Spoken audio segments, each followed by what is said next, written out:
Hallelujah. Hallelujah. सब जन की परमेश्वर का परिवार करते हैं। ਅਸੀਂ ਅੱਜ ਸੁਲਨ ਕਰਤਾ ਉਸਦਾ 14 ਅਧਿਆਇ ਦਾ ਬਚਨ ਅਸੀਂ ਕੱਢਾਂਗੇ ਪਰ ਅੱਜ ਸਿੱਖਾਂਗੇ ਅਸੀਂ ਕਿ ਪਰਮੇਸ਼ਰ ਦੇ ਸਵਰਗ ਰਾਜ ਵਿੱਚ ਅਸੀਂ ਕਿਸ ਤਰ੍ਹਾਂ ਵੜਨਾ। ਕੁਝ ਲੋਕਾਂ ਨੂੰ ਲੱਗਦਾ ਹੈ ਕਿ ਸੌਖਾ ਹੈ ਪਰ ਅੱਜ ਅਸੀਂ ਸਿੱਖਾਂਗੇ ਕਿ ਔਖਾ ਹੈ। ਹਾਲੇਲੂਇਆ। ਅੱਜ ਦਾ ਵਿਸ਼ਾ ਇਹੋ ਹੀ ਹੈ ਕਿ ਸਵਰਗ ਰਾਜ ਵਿੱਚ ਪ੍ਰਵੇਸ਼ ਕਰਨਾ ਕੀ ਹੈ। ਹਾਲੇਲੂਇਆ।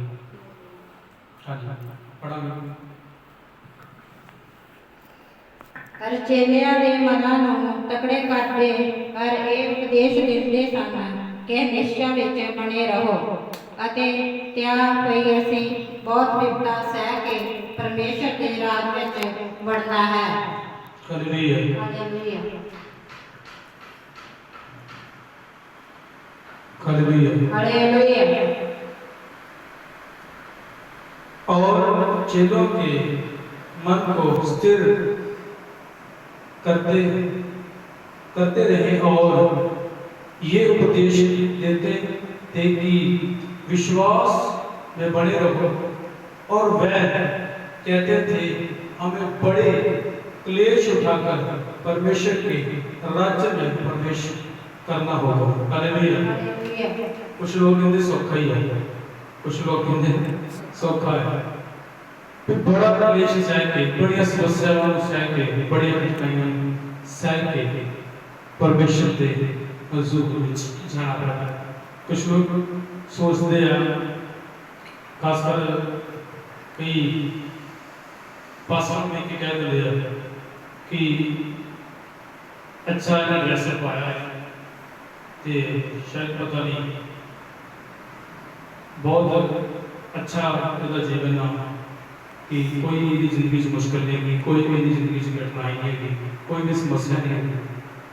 लेकिन प्रभु जानता है चाहे जिहड़े प्रभु के दास हैं वो जानते हैं, चाहे प्रभु जानता है चाहे खुदा के जिहड़े विश्वासी हैं, खुदा के जिहड़े धर्मी लोग हैं वो जानते हैं कि खुदा के पिछे चलना कितना औखा है। कि कोई कह सकता है तुहाडे विचों कि स्वर्ग राज में वड़ना सौखा है। मैं तुहानूं कई गल्लां कई वचन तुहानूं याद करा सकदा, कई प्रभु के दास तुहानूं याद करा सकदा कि जिन्होंने बड़ा कुछ सह के प्रभु दे हजूर दे बड़ा कुछ सह के स्वर्ग राज में चले। प्रभु का दास स्तिफनुस कौन? हालेलुया। कौन सीगा स्तिफनुस? हालेलुया। स्तिफनुस सीगा जो परमेश्वर का दास पथराव किया जा रहा है। हालेलुया। पर उसने स्वर्ग खुला दिख रहा है। हालेलुया। जब मैं बच्चा उस वे जवाब दो प्लीज, क्योंकि जब तुम ना ही जवाब दोगे मैं लग रहा है कि तुम सुन नहीं रहे बच्चे। हालेलुया। प्लीज बचा दिया। हालेलुया। और पौलुस परमेश्वर के स्वर्ग राज में चले खुद भी बढ़ जाएगी और लोगों को भी लेके जाने में बड़ा उसने बहुत मेहनत की, बहुत ज़्यादा स्ट्रगल किया उसने। उसमें काफ़ी पथराव किया गया, काफ़ी बैंदा की मार मारी गई उसमें और कई यार घोड़े भी बचे पर उन्होंने बच्चों परमेश्वर के नाल बनया गया। अज असीं देखते हैं बाइबल के 13 से 14 पत्रियां उस परमेश्वर के दास ने लिखियां। हालेलुया। अज हर एक परमेश्वर का दास प्रभु के दास पौलुस की गवाही देता है, क्योंकि अज असीं स्वर्ग राज में जाना है बड़ी समस्याओं सह के जाना पड़ रहा है। असीं अपने दिमाग में कढ़ना है कि असीं जब असीं स्वर्ग राज में जाना है तो हर पल साडी पॉकेट पैसे ना भरी होगी।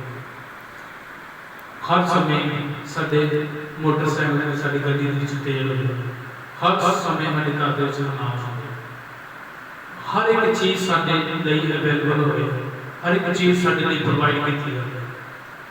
नहीं, जरूरी नहीं। हाँ, ये गल सच है, परमेश्वर हमें सब कुछ दे सकता है, पर स्वर्ग राज चलता चलता सन कई कठिनाइयां चल रही हैं। हाँ जी, फिर तो उसको पढ़ांगे पंजाबी ਦੇ ਵਿੱਚ। ਹਰ ਚੇਲਿਆਂ ਦੇ ਮਨਾਂ ਨੂੰ ਤਕੜੇ ਕਰਕੇ ਹਰ ਇਹ ਉਪਦੇਸ਼ ਦਿੰਦੇ ਸਨ ਕਿ ਨਿਸ਼ਚਾ ਵਿੱਚ ਬਣੇ ਰਹੋ ਅਤੇ ਹਾਲੇਲੂਇਆ। ਹਾਲੇਲੂਇਆ। ਉਪਦੇਸ਼ ਦਿੰਦੇ ਸੀਗੇ ਆਪਸ ਦੇ ਵਿੱਚ, ਉਪਦੇਸ਼ ਕਰਦੇ ਸੀਗੇ ਰੱਬ ਦੇ ਲੋਕਾਂ ਨੂੰ। ਹਾਲੇਲੂਇਆ। ਚੇਲੇ ਆਪਸ ਦੇ ਵਿੱਚ ਉਪਦੇਸ਼ ਕਰਦੇ ਸੀਗੇ और मना ਨੂੰ ਕੀ ਕਰਦੇ ਸੀਗੇ? ਤਗੜਿਆ ਕਰਦੇ ਸੀ। ਅੱਜ ਸਾਨੂੰ ਵੀ ਮਨਾਂ ਨੂੰ ਤਗੜਾ ਕਰਨਾ ਪੈਣਾ ਪਰਮੇਸ਼ਰ ਵਿੱਚ ਚੱਲਦੇ। ਅਸੀਂ ਸੋਚਦੇ ਹਾਂ ਬੜੀ ਜਿਹੀ ਕਠਿਨਾਈ ਆ ਗਈ ਨਾਲ ਹੀ ਥੱਲੇ। ਅੱਜ ਅਸੀਂ ਥੋੜਾ ਥੋੜਾ ਕਰਦੇ ਹਾਂ ਪ੍ਰਾਰਥਨਾ ਦਾ ਲੈਵਲ ਸਾਡਾ ਬੜਾ ਉੱਚਾ ਹੋ ਜਾਂਦਾ ਹੈ, ਪਰ ਨਾਲ ਉਸ ਦੀ ਕਠਿਨਾਈ ਹੁੰਦੀ ਹੈ, ਨਾਲ ਹੀ ਸੇਵਾ ਕਰ ਲੈਂਦੇ ਹਾਂ। ਮਨਾਂ ਨੂੰ ਕੀ ਕਰਨਾ ਹੈ? ਤਗੜਿਆ ਕਰਨਾ ਹੈ। ਮਨਾਂ ਨੂੰ ਕੀ ਕਰਨਾ ਹੈ? ਤਗੜਿਆ ਕਰਨਾ ਕਿ ਸੱਚਮੁੱਚ कि प्रभु जब समस्या भी जब प्रभु मैं उन्हें सामर्थ दे, मैंने बल दे, मेरे मन को तगड़िया कर कि ताकि मैं उन्हें समस्या में सह सका। हाँ जी, मन को तगड़ा करो। हाँ जी, अगे निश्चय में बने रहो, विश्वास के विच बने रहना है। किहदे विच बने रहना है? विश्वास विच, विश्वास के विच बने रहना है। आज असी सपोज करो कि साडे कोलों किसी सानू किसी चीज़ की जरूरत आ, लेकिन वो साडे लिए बड़ी जरूरी है, बड़ी जरूरी है, लेकिन साडे कोल नहीं है कि विश्वास से बने रहना। प्रभु तू साडे लिए सब कुछ मुहैया करने की सामर्थ रखता है। बने रहना ही परमेश्वर की महिमा है, बने रहना ही विश्वास है, बने रहना ही दिल का तगड़ा करना है। अज जिंदगी की समस्या देख के दिल घटा लेते हैं। अज असी निकी जी समस्या को देख के विश्वास अपना डाउन कर लेते हैं, लेकिन एक विश्वास है जिसके द्वारा असी ब्लेस हो सकते हैं, वरना नहीं, क्योंकि विश्वास का होना बहुत ज़्यादा जरूरी है। जैसे नहीं विश्वास मजबूत तो प्रभु की असी विनती कर सकते हैं। बाइबल के मैं तो सिर्फ विश्वास के बारे दस रहा हाँ। टॉपिक जो आप उतर चलांगे, टॉपिक चेंज होएगा। एक जगह पे एक इंसान सी, उसका बेटा बीमार सीगा, उसका घर विश्वास सीगा ते यीशु मसीह ने क्या प्रतीक लगा, मैं तेरे लिए सब कुछ कर सकता हूं। प्रभु कहता मेरी भी प्रतीति का इलाज कर। प्रभु ने कहते वो इंसान असि प्रभु ने क्या सकते, प्रभु जिहड़ी साडी वे प्रतीति है इस पर विश्वास बस बदल दे प्रभु, ताकि इस विश्वास विच असी बन सकिए और तेरे पीछे चल सकिए। जिहड़ा मन छोटा है, दिल छोटा है, उसी को घबरा जाने हैं। प्रभु को हौसला मांगना है, प्रभु को बल मांगना है, प्रभु को शुद्ध मन मांगना है, बड़ा दिल मांगना है। प्रभु सानू दिलेरी दे, असीं तेरे काम कर सकीए, क्योंकि असीं परमेश्वर के काम करने लई बड़े दिल दा होना जरूरी है, तगड़ा होना जरूरी है। परमेश्वर के विच चलण दे विच जब असीं खुदा दे विच चलते हैं, साडे दिल दा तगड़ा होना जरूरी है, साडे विश्वास दा मजबूत होना जरूरी है। हालेलुया। नहीं तो परमेश्वर के विच चलना बहुत औखा है। हालेलुया।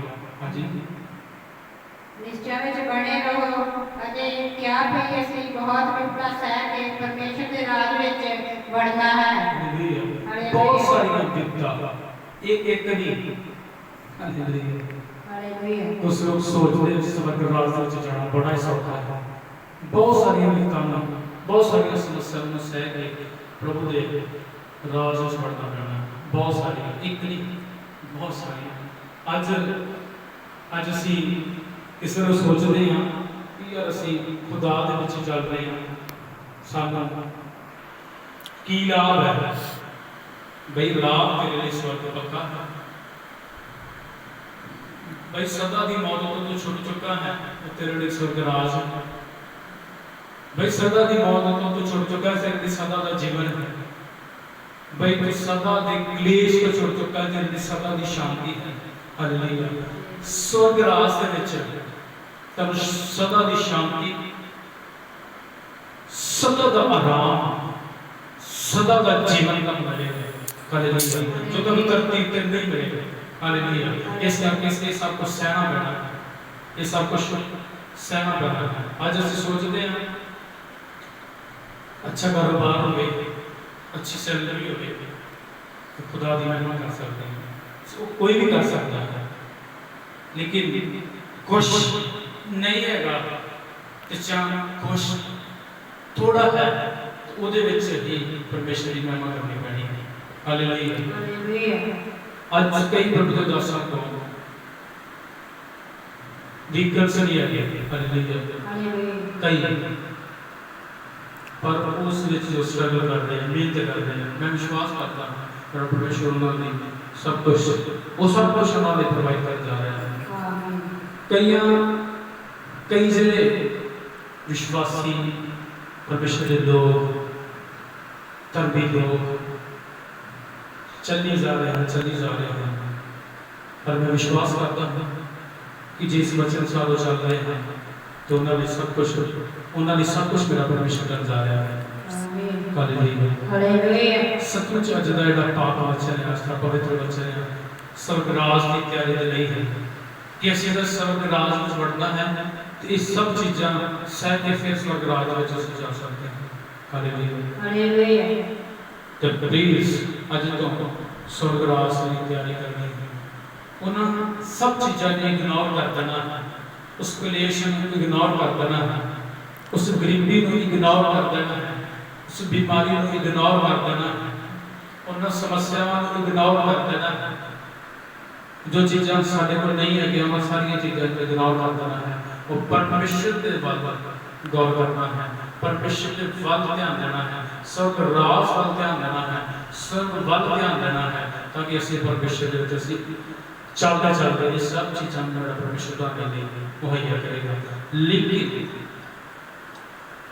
बहुत कुछ सहना पड़ेगा। हालेलुया। क्योंकि परमेश्वर के वचन लिखा है पहले उसने रास और उसने धर्म को पालो ये सब वस्तुआं तुहानूं दित्तियां जाणीਆਂ। हाँ जी, असीं मत्ती 6 अध्याय का 33 वचन असीं कढांगे। मत्ती 6 अध्याय का 33 वचन। हालेलुया। ਅਸੀਂ ਪੜਾਂਗੇ कि ਉਹਦੇ ਵਿੱਚ ਪਰਮੇਸ਼ਰ ਸਾਨੂੰ ਕੀ ਸਿਖਾ ਰਿਹਾ ਹੈ कि किस तरह से स्वर्ग राज ਦੇ ਵਿੱਚ ਅਸੀਂ ਪ੍ਰਵੇਸ਼ ਕਰ ਸਕਦੇ ਹਾਂ और ਕੀ ਸਾਡੇ ਲਈ ਜ਼ਰੂਰੀ ਹੈ, किस तरह से चलना है, ये परमेश्वर का वचन ਤੁਹਾਨੂੰ ਦੱਸੇਗਾ। ਹਾਲੇਲੂਇਆ। मत्ती 6 अध्याय का 33 वचन। मत्ती 6 अध्याय का 33 वचन। धन्यवाद।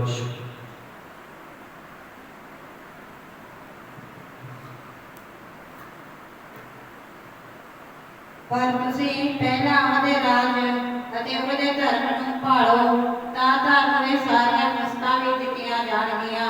ਹਾਲੇਲੂਇਆ। ਪਹਿਲਾਂ ਉਹਦੇ ਰਾਜ, ਹਾਲੇਲੂਇਆ, ਪਹਿਲਾਂ ਉਸਦੇ ਰਾਜ ਤੇ ਧਰਮ ਨੂੰ ਭਾਲੋ ਫਿਰ ਇਹ ਵਸਤਾਂ ਤੁਹਾਨੂੰ ਦਿੱਤੀਆਂ ਜਾਣਗੀਆਂ। ਸਾਡਾ ਅੱਜ स्वर्ग राज के वल नहीं ध्यान। हालेलुया। स्वर्ग राज के वल नहीं ध्यान और असी वस्तां का ध्यान रखते हैं। वस्तां परमेश्वर देगा पर पहले स्वर्ग राज का ध्यान रखना है क्योंकि सब कुछ करके सामर्थ्य होता है। क्योंकि बाइबल से लिखा है, परमेश्वर के वचन से लिखा है कि धरती उदे पैर के नीचों की आकाश उसदे तख्त हैं। बाइबल लिखा है कि ओदा हाथ धरती के कोण तो लेके धरती के दूसरे कोण तक जा सकता है। तो जे जा सकता है तो विश्वास करना है तो बने रहना है।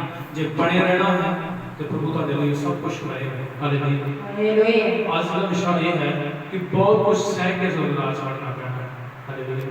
परमेश्वर इस वचन से एकदम बड़ी बरकत दे। जो इस वचन को यूट्यूब पे फेसबुक पे देख रहे हैं, इस वचन को सुन और गौर करके ਅਸੀਂ बहुत कुछ सह के फिर ਅਸੀਂ स्वर्ग राज में बढ़ना। बहुत कुछ ये नहीं कि थोड़ा बहुत कुछ। हालेलुया। पर उस तो बाद आनंद ही आनंद है, खुशी ही खुशी है। Hallelujah. In the name of Jesus. परमेश्वर का इस वचन दे बड़ी बरकत। God bless you. आमीन।